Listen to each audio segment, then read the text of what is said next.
What is up, guys? We're here with our local Great Nature player, Zoran, and he's going to go over his Bigbelly deck list today. Hey guys, how's it going? I'm a part of Team kingslayercards, shop at the store online if you're here in the local area. Also shop in the store. We have some great deals. So I'm going to go over it very quick. We're not going to have an in-depth deck profile. I am playing the Bigbelly deck, not Hamsters, not Chat Noir, not, see another Great Nature deck, Locks. Yeah, there we go. I love that deck. But I'm playing Bigbelly. I've always played Bigbelly since Giera. I have a 2-2 split of the V Bigbelly and the G Bigbelly. If you go first, you have to try to find the G Bigbelly. If you go second, you can go and ride up to the V Bigbelly. It depends on how much damage you're at, what's in your hand, etc. Then I play 2 copies of the Amazing Professor Bigbelly, the one that has a rearguard effect to restand another rearguard at the end of the battle that it attacks if it's successful. And the rearguard that you want to restand with Crayon Tiger and Bigbelly is the Talented Rhinos. He also gets guard restrict when he's successful and a plus 4k buff, which is a magic number on a stride that we'll see later on. And the only order card, there's 2 order cards that I play in the deck. I play Elementaria, because you draw a lot of cards, and hopefully you can find it that way. And I play Angel Ladder, Bracing Angel Ladder, because you can search it out with a couple of cards from this deck, with the Grade 3 Searchers, Mika Saburo, or the Blusher Parakeet. So those are the 3s, no more, no less.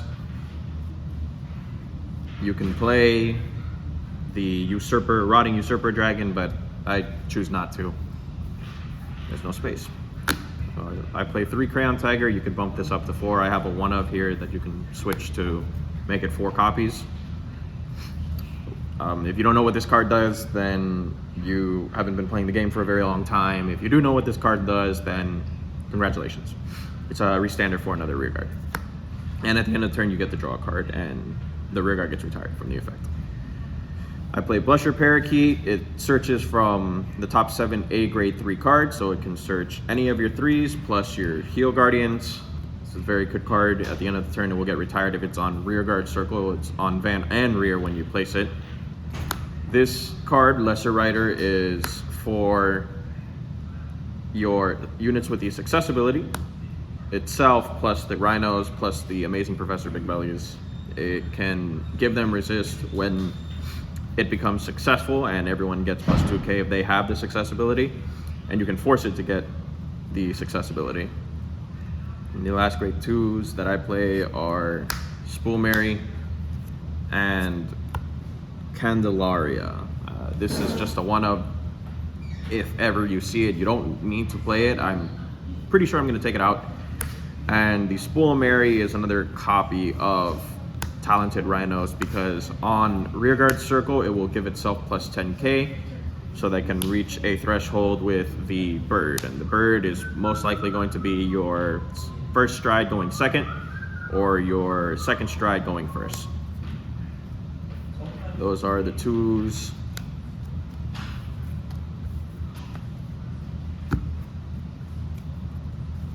The 1s, we already went over Saint.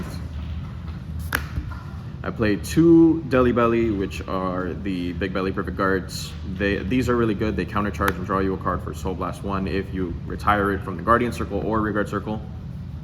I play a 2-2 split of the Mini Bellies. The old one grabs from the deck if you have a grade 3, and then this grabs from the top 5. It's also a 13k booster if you have a card in the XL Circle.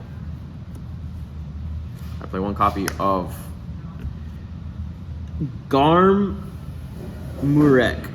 There we go. It's the Heal Guardian, not the Heal Guardian promo, it's the Heal promo that they got maybe, I guess, 2 months ago, right? I don't really remember when it was, but this can be pitched as cost for G-Guard, and it also has an effect where if you guard with it, you can bind a heal trigger from your drop to mill the top and perform one of the following. If it's a normal unit, this card gets plus 20k shield, and if it's a trigger unit, you can counterblast 1 and give your Vanguard plus 5k. You're never going to do it for that effect.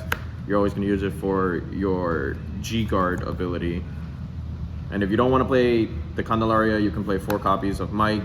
Mike will pick a rear guard when you play it, and then give it the ability to grab a grade 3 at the end of the turn when it gets retired. Your last, my last, not your last. If you're gonna play this deck, you can tweak it however way you want. My last grade 1 is Label Pangolin. It countercharges and soul charges you by picking a rear guard, and if it's over 20k after the battle it swings, you perform the countercharge and soul charge. Not once per turn.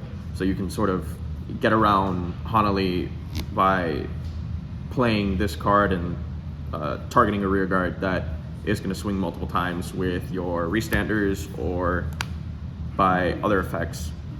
And the more stacks you have on a rear guard like Rhino with Pangolin, the more times you can countercharge.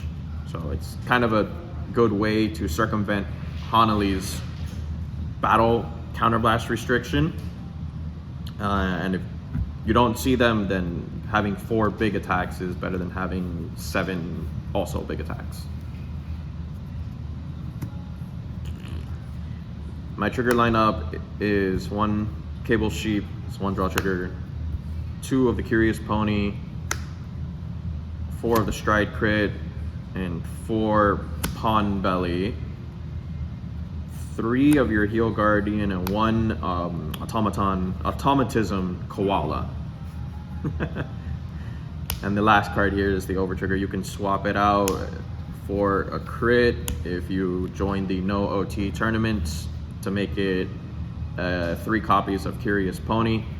And it can be any Overtrigger you want. It could even be the, I don't know, the Brandgate Overtrigger, but that would be cheating. I guess the best replacement is the purple OT. Here's your starter. You can play any starter you want. I was playing Blackboard paired for a very long time until they got an SP starter from V-Series. What is the G-Zone? We're going to start off with Caladrius. He is your first stride going second. He gives triple battle door to a rear guard that's over 30k by restanding it when it attacks for a counterblast.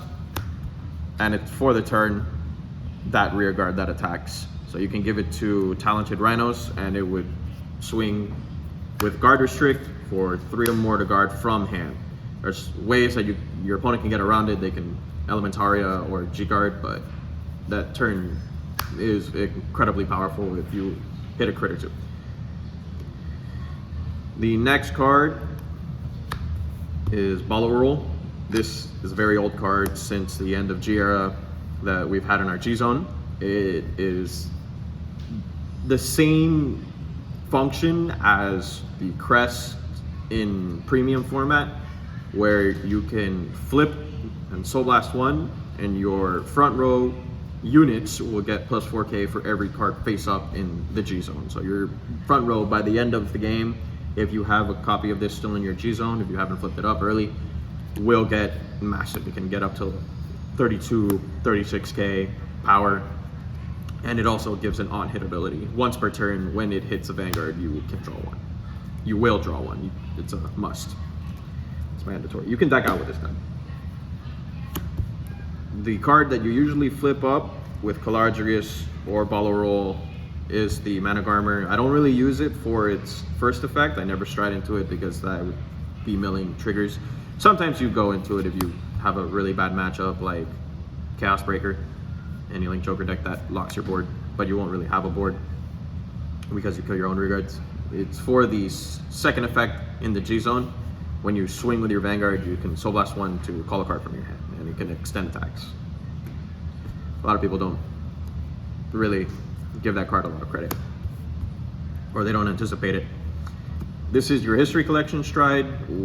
Normally, what I do if I go first is I put a booster behind my Vanguard, and it'll have the on hit, so I will draw from the Bigbelly effect and then give another 4k from this on hit ability to something else, and if it's over 20k and you swing with it, you draw a card.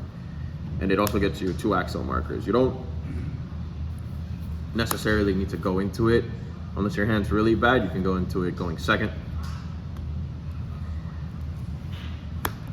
Here's your Harmonics. This is the 9th copy that I have. The other one of strides, I have a Megaloma. This is for Spike Brothers, because the deck is really good right now. Hellheart 8. I have Fernigis. This is for Link Choker, I guess, or if you want to deck out. And the last one of that I have in my G zone is Sipticom. This is the card that you will try to kill your opponent with. Sometimes it's Balorol, sometimes it's this guy, and some other times it's Caladria. So the G zone is actually very versatile. It's all power based by giving your rear guards power. And if you don't have a proper setup, Balorol can kill the opponent by giving massive power to the front row. If you do have a good setup, you can go into this and flip as many cards as you want. It's like a Buster turn, kind of functions as a Spike Brothers stride, sort of. And whatever card that gets milled or retired on your turn can be put to the bottom of the deck. So you can stack triggers with this, shuffle your deck with a mini belly, and then hopefully check them, or you can just stack them by having a really low deck count. I don't go for that play because my deck won't really be that low by that point, and I like trying to kill with this card. The last thing in the G zone are the G guards. No Spangled. This card is really good against Narukami. This card is really good when you're on V-Belly, because you sack your own board, and V-Belly says on either player's battle phase or end phase, when your cards get retired by card effect, you may draw for that much that you sack. Dire. I've never read this card's name before. Sebchet Avil. Sebchet Avil says when you guard with him, you can counterblast 1, mill the top. If it's a normal unit, you get plus 20k shield. If it's a trigger unit, you nullify the attack. This is always at random unless you're playing Isabel. I don't know why you would be playing Isabel in this deck. It's not an Isabel deck. But you can make it so that you can nullify your opponent's attack. So maybe you want to play Isabel, and then this card just saves you all the time. And then the last one is Sankalpa. It can get really big since you have an empty board most of the time. You need to pick a rear guard and the Vanguard. And for Counterblast 1, your Vanguard and that rear guard gets plus 4k for every open circle. And if your rear guard's over 20k when you do this effect, you draw a card. So that is your G guards. That is the rest of the deck. Let me see. Oh, here's plant tokens for the Candelaria, but you're never gonna find it unless you draw into it very early on, or you don't pitch it for, I don't know, perfect guard fodder. And axle markers. I have more, and they're unsleeved because I'm an ape. Very nice. Well, thank you for showing us your deck, and like, comment, subscribe.